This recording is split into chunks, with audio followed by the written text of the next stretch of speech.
C'est quoi Evras exactement? Tout d'abord, avant de débuter cette vidéo, j'aimerais faire une petite aparté. Depuis quelques jours maintenant, il y a plusieurs incendies volontaires dans plusieurs établissements scolaires en Belgique. Je suis totalement contre ce genre d'actes criminels. Que vous soyez pour ou contre quelque chose, il y a d'autres manières que d'infliger la peur et de détruire les biens publics. Je l'expliquais dans ma précédente vidéo. Les écoles sont pour la plupart en manque de financement. Les professeurs se battent chaque année avec leurs petits moyens pour essayer de créer un cadre scolaire agréable pour nos enfants, pour leur permettre de pouvoir s'instruire le mieux possible. Donc, détruire une école, c'est s'attaquer directement à nos enfants. Et je suis totalement contre. D'une part, on ne s'attaque pas à un lieu d'instruction parce que si vous connaissez l'histoire, je n'ai pas à vous dire qui menait ce genre de choses et ce n'est pas très bon signe d'être associé à ces individus que je n'ai pas envie de citer dans ma vidéo. Et de deux, je n'ai absolument pas envie que nos enfants aient peur d'aller à l'école comme dans certains pays, notamment comme aux États-Unis où il y a plusieurs attaques qui créent la peur et le stress auprès des enfants qui n'osent plus aller à l'école, alors que l'école doit être un lieu d'apprentissage dans le respect d'autrui. J'ai vu des professeurs ayant peur pour leur matériel scolaire qui les reprennent dans leur voiture chez eux et qui se les trimballent, tout ça pour protéger leur matériel et pouvoir continuer à instruire nos enfants convenablement. Je trouve ça juste honteux d'en arriver là. Mettre le feu à des établissements scolaires pour exprimer son mécontentement, c'est juste du non-sens. Et je tiens à vous signaler les incendies volontaires commis la nuit, qui est une circonstance aggravante, sont punis par le code pénal belge. Ce sont des infractions de niveau 6, passibles de peine de prison, pouvant aller de 15 à 20 ans de réclusion. Donc, il y a d'autres manières de s'exprimer. Moi, c'est les vidéos. Ceci étant dit, revenons à nos moutons et parlons d'Evras. Evras, c'est quoi? C'est l'éducation à la vie relationnelle, affective et sexuelle. Il faut savoir que depuis 2012, le décret mission de l'enseignement prévoit qu'Evras est obligatoire dans toutes les écoles, dès la maternelle. Mais je tiens quand même à préciser une chose. Il y a 2 séances obligatoires de 2 heures. Une en 6e primaire et l'autre en 4e secondaire. Comme la plupart des gens, j'ai entendu tout et n'importe quoi sur Evras. Et clairement, c'est vraiment compliqué de s'y retrouver. Je suis citoyenne, je suis maman, mais je suis également juriste. Et j'aime m'informer sur les tenants et les aboutissements de quelque chose avant de crier au loup. J'ai 37 ans. Moi, quand j'étais en primaire et en secondaire, effectivement, nous avions eu cours via le planning familial concernant notamment la prise de pilules, les préservatifs,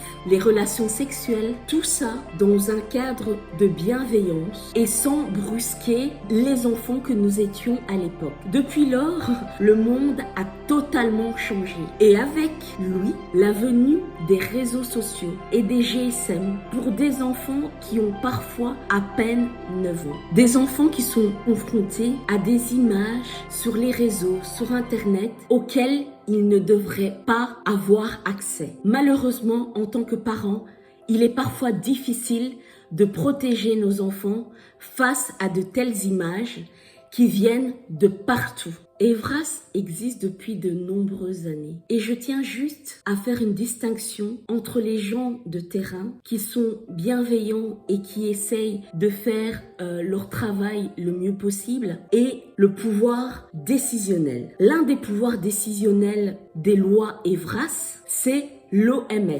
l'Organisation mondiale de la santé. Je vous l'avoue, c'est parfois un petit peu difficile de les suivre. On l'a vu avec notamment la Covid, selon votre choix, qui a parfois mis les gens dans une certaine crainte des décisions qui pouvaient émaner de ce pouvoir décisionnel. Moi-même, je vous l'avoue que certaines historiques de l'OMS me laissent un peu perplexe. D'ailleurs, je vous renvoie à regarder la vidéo sur ce sujet fait par Carl Zero Absolu sur YouTube qui s'intitule L'éducation sexuelle selon l'OMS, vidéo durant laquelle Carl Zero a un entretien avec la philosophe et psychologue Ariane Bileran. C'est une vidéo très instructive. Cette vidéo peut peut-être expliquer la folie ambiante qu'il y a en ce moment. Pour ceux qui ne savent pas, Carl Zero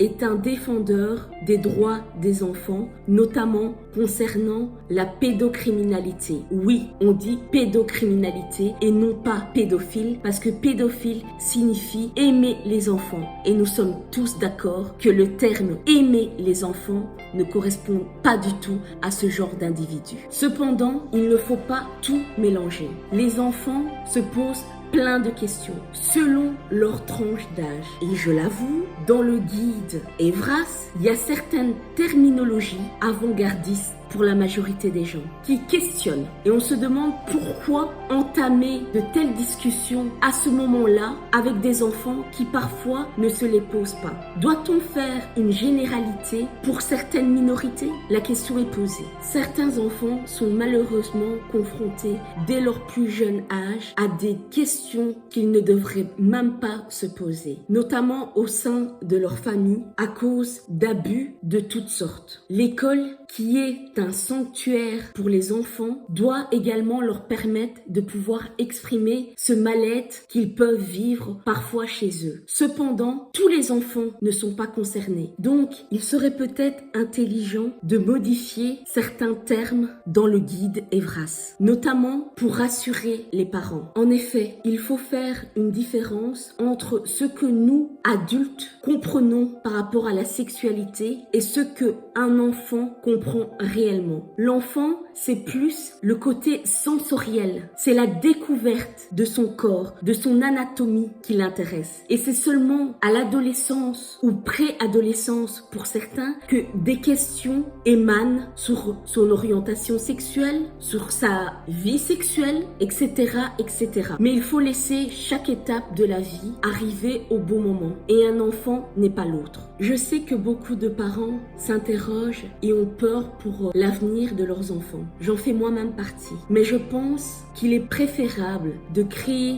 des discussions directement avec les directeurs ou instituteurs de nos enfants. Je trouve que concernant ces questions sur l'éducation sexuelle de nos enfants, les parents et l'école devraient être des partenaires et pouvoir faire en sorte d'aider les enfants quand eux-mêmes se posent certaines questions, d'être là pour les aider, les guider et essayer de répondre au mieux à leurs questionnements sans pour autant leur embrouiller la tête avec des sujets auxquels ils ne sont pas directement confrontés. Le dialogue. Et j'incite aussi nos pouvoirs décisionnels avant de prendre des décisions concernant des sujets aussi épineux, de peut-être prendre en considération les parents, les professeurs et de voir si c'est opportun d'aborder certains sujets et surtout de les rendre obligatoires au sein de nos écoles. Car on ne va pas se mentir, le monde évolue, parfois trop vite pour certains, parfois pas assez vite pour d'autres. Mais nous vivons en communauté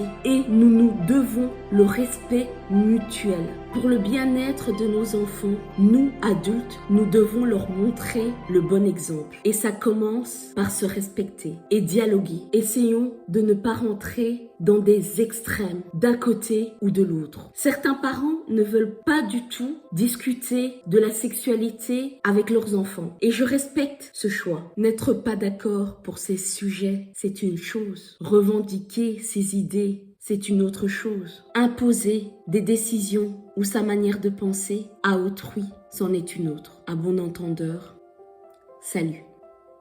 Peace.